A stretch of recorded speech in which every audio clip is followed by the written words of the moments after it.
में हमें एक फार्म हाउस को दिखाया जाता है जहाँ पर रात का वक्त था और एक चमकती हुई रोशनी उस फार्म हाउस में दिखाई देती है। ये चमकती हुई रोशनी कोई और नहीं बल्कि एक मैजिकल क्रिएचर था। अब जब सुबह होती है तो फार्म का ऑनर ये देखता है कि उसकी फार्म को किसी ने बर्बाद कर दिया है। अब उस ऑनर को बहुत ज्यादा गुस्सा आता है क्योंकि ये सब उस रोशनी की वजह से हुआ था। अब फार्म का ऑनर अपने तीनों बेटों को बुलाता है और कहता है कि अब तुम तीनों को इस फार्म की पहरेदारी करनी होगी।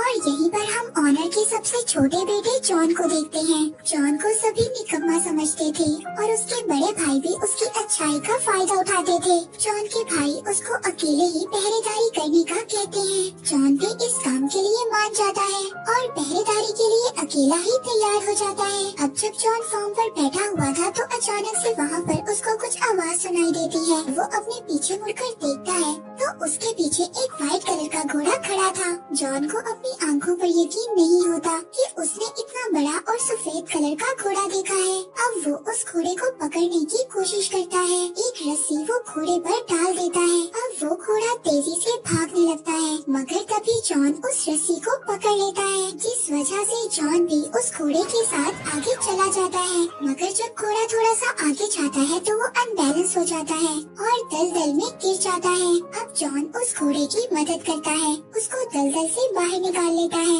तभी जॉन देखता है कि उस घोड़े की आंखों में आंसू थे और ये देखकर जॉन उस घोड़े के लिए बहुत ही ज्यादा बुरा फील करता है। जॉन उस घोड़े से ये प्रॉमिस लेता है कि आइंदा वो घोड़ा उनके फार्म पर नहीं आएगा। जिसके बाद वो घोड़ा जॉन को शुक्रिया कहता है और वहाँ से चला जाता है। उसके बाद जॉन भी अपने घर आ जाता है। अब जॉन को दोबारा अपने फार्म से कुछ आवाजें आती हैं। जब जॉन वहाँ पर चेक करने जाता है तो वहाँ पर जाकर वो हैरान हो जाता है। वहाँ पर दो घोड़े बंधे हुए थे। अब इससे पहले जॉन वहाँ पर कुछ समझ पाता, उसको एक आवाज बताती है कि ये तुम्हारे लिए एक गिफ्ट है। जॉन जब पीछे मुड़कर देखता है तो उसको एक छोटा घोड़ा नजर आता है जो कि उसको बताता है कि मेरा नाम फॉल है। असल में फॉल उस घोड़े का बेटा था जिसको जॉन ने रात को बचाया था। फॉल जॉन को बताता है कि मेरी मदर तुमसे बहुत ज्यादा खुश है, इसीलिए उन्होंने तुम्हारे लिए ये गिफ्ट भेजा है। जॉन ये सुनकर काफी ज्यादा खुश हो जाता है। तभी जॉन को अपने फादर की आवाज आती है। अब जॉन जल्दी से बाहर आता है और अपने फादर को बाहर रखने की ही कोशिश करता है ताकि वो अंदर न चले जाएं। अब जॉन अपने फादर के जाने के बाद फॉल पर बैठ जाता है और फॉल बहुत ही तेजी से भागता है। उसकी स्पीड को देखकर जॉन बहुत ज्यादा हैरान हो जाता है। अब एक जगह पर पहुंचकर फॉल सीटी बजाता है। अब फॉल की सीटी को सुनकर स्टेबल में खड़े हुए दो घोड़े भी उनके पास आ जाते हैं। जॉन ये सोचता है कि वो इन घोड़ों को मार्केट में ले जाकर बेच देगा। जॉन उन घोड़ों को मार्केट में लेकर जाता है तो उन शानदार घोड़ों को लोग देखकर हैरान हो जाते हैं। किसी ने भी ऐसे शानदार घोड़े कभी नहीं देखे थे। यहाँ पर काफी ज्यादा लोग जॉन से घोड़ों को खरीदने की बात भी करते हैं। अब फॉल भी जॉन को ये कहता है कि वो ये दोनों घोड़े उस बूढ़े आदमी को बेच दे,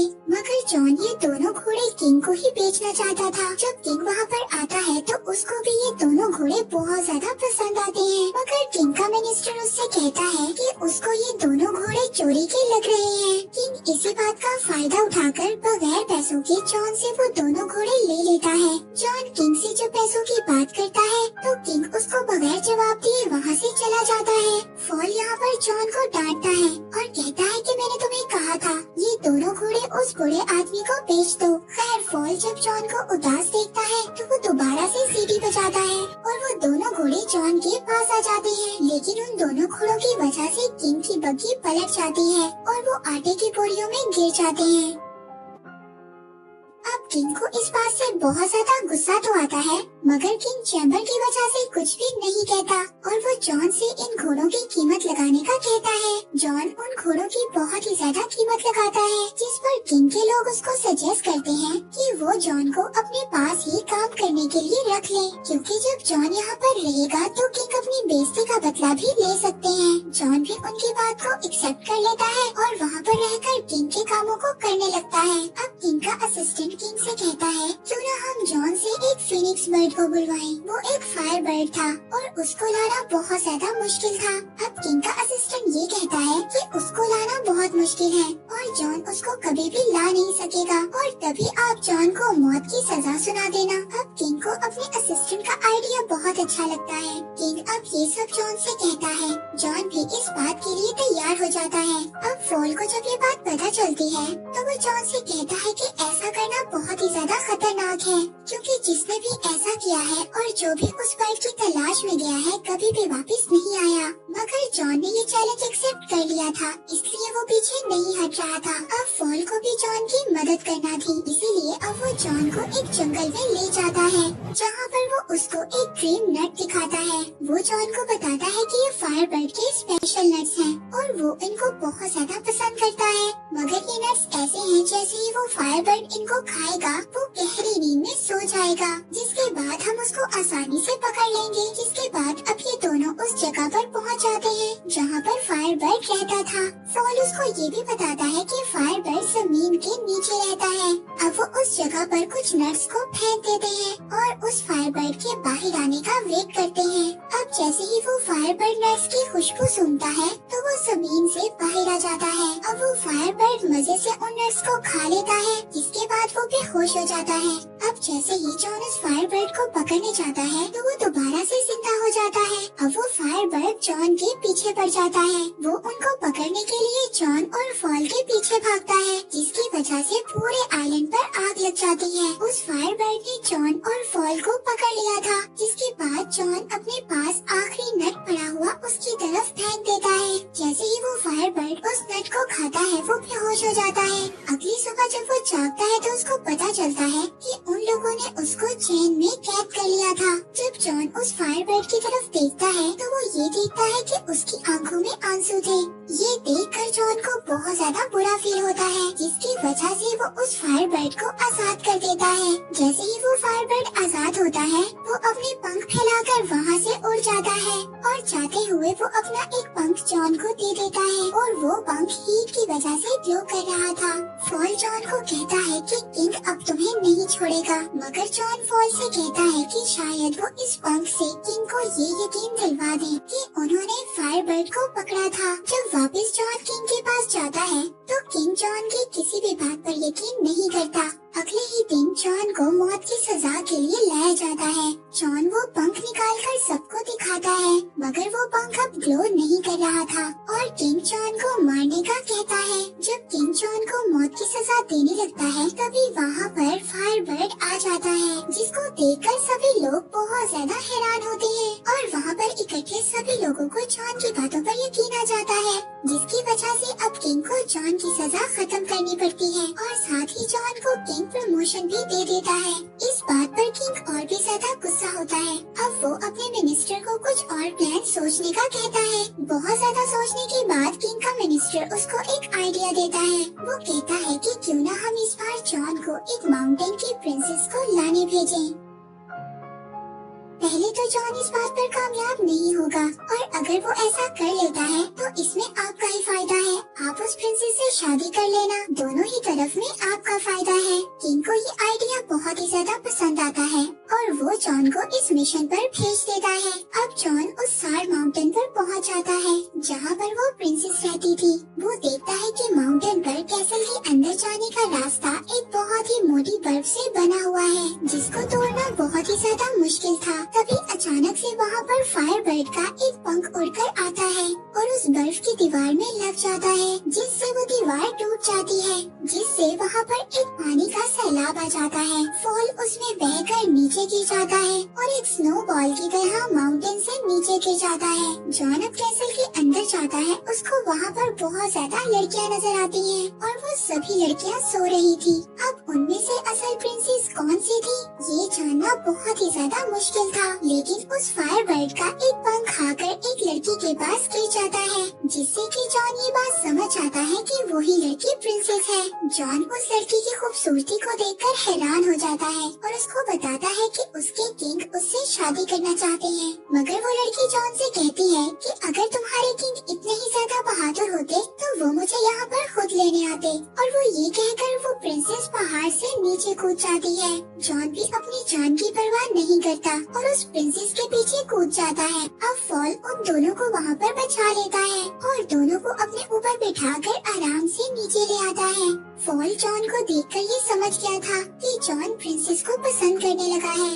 फॉल उसको समझाता है कि अगर ये बात किंग को पता चल गई तो तुम्हारे लिए मुसीबत और भी ज्यादा बढ़ जाएगी। यहाँ पर प्रिंसेस भी सब बातें छुपकर सुन लेती है। प्रिंसेस को भी ये लगता था कि वो शायद जॉन को पसंद करने लग गई है। इसके बाद वो लोग किंग के पास वापस जाते हैं। वहाँ पर सभी लोग इतनी खूबसूरत प्रिंसेस को देखकर हैरान हो जाते हैं। अब किंग जब जॉन को जिंदा देखता है तो उसको गुस्सा तो आता है, मगर किंग के आदमी उसको समझाते हैं कि इसमें उसका ही फायदा है। अब वो लोग जॉन को प्रमोट भी कर देते हैं, मगर जॉन इन सबसे ज्यादा खुश नहीं था। उसको प्रिंसेस की फिक्र थी। अब वो छुपकर प्रिंसेस के पास जाता है। इससे पहले कि वो प्रिंसेस को कुछ बताए, किंग के लोग आकर प्रिंसेस को वहाँ से ले जाते हैं। अब किंग प्रिंसेस को शादी के लिए प्रपोज करता है, मगर प्रिंसेस उससे कहती है कि वो एक शर्त पर शादी करेगी कि अगर वो प्रिंसेस को वो रिंग ला कर दे जो उसकी दादी की थी। और वो रिंग एक समंदर में गिर गई थी और वो रिंग जब तक उसके पास नहीं आ जाती वो शादी नहीं कर सकती। अब प्रिंसेस के पास से किंग वहाँ पर परेशान हो जाता है, मगर तभी वहाँ पर जॉन आता है। जॉन को जब किंग देखता है तो ये काम भी जॉन को कह देता है। जॉन फॉल से उस किंग के बारे में बात करता है, मगर फॉल उसको कहता है कि उस रिंग के बारे में उसको कोई भी नॉलेज नहीं है। मगर फॉल इस बारे में अपनी मदर से बात करता है। वो उसको बताती है कि वो रिंग वेल के पेट में है, जो वेल उनको समंदर के बीच एक आइलैंड के पास मिलेगी। अब जॉन फॉल के साथ जाता है, मगर वहाँ पर कुछ बर्ड्स के टकराने से फॉल नीचे गिर जाता है और पता चलता है कि जॉन उस वेल तक पहुँच गया है। जॉन पानी के नीचे बड़ी बड़ी जंजीरों को देखता है और उन जंजीरों से बंधी हुई एक बहुत बड़ी वेल को देखता है। जब जॉन पानी से बाहर आता है तो फॉल उसको बताता है ये पूरा आइलैंड ही असल में वो वेल है जिसके बारे में फॉल की मदर ने उसको बताया था। जॉन वेल से पूछता है कि ऐसा उसके साथ किसने किया।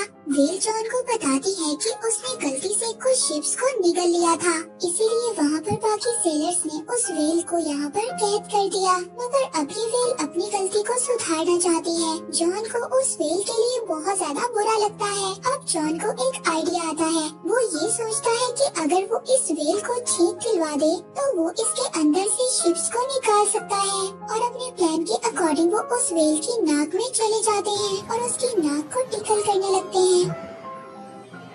तभी उस वेल को एक बहुत बड़ी छींक आती है और वो सभी शिप्स उसके अंदर से बाहर आ जाती हैं। जिसके बाद ये वेल उस समंदर के अंदर दोबारा चली जाती है। उस वेल के जाने के बाद जॉन को वो रिंग याद आती है और जॉन उदास हो जाता है क्योंकि वेल अब जा चुकी थी। मगर तभी वहाँ पर एक क्रैब रिंग को लेकर आ जाता है और वो जॉन को बताता है कि ये वेल ने उसके लिए भेजी है क्योंकि वो वेल दिल की बातों को जान लेता है। इसके बाद वो रिंग को लेकर प्रिंसेस के पास जाते हैं, जहाँ पर उनकी नजर उस फायर बर्ड पर भी जाती है जिसको किंग ने बिल्डिंग से बांध दिया था। जॉन प्रिंसेस को वो रिंग देता है, जिसे देखकर वो ये समझ जाती है कि जॉन उसके लिए कुछ भी कर सकता है। उधर दूसरी तरफ किंग का आदमी फॉल को दूरबीन से देख रहा था। उसको बोलता हुआ जब वो किंग का आदमी देखता है तो उसको ये लगता है कि फॉल एक डेविल है। वो सभी लोग वहाँ पर फॉल को पकड़ने जाते हैं और इसी दौरान किंग भी उठ जाता है। वो जब फॉल को प्रिंसेस की विंडो पर देखता है तो वो फॉल को शूट कर देता है, पर जॉन चाहकर भी फॉल को बचा नहीं पाता।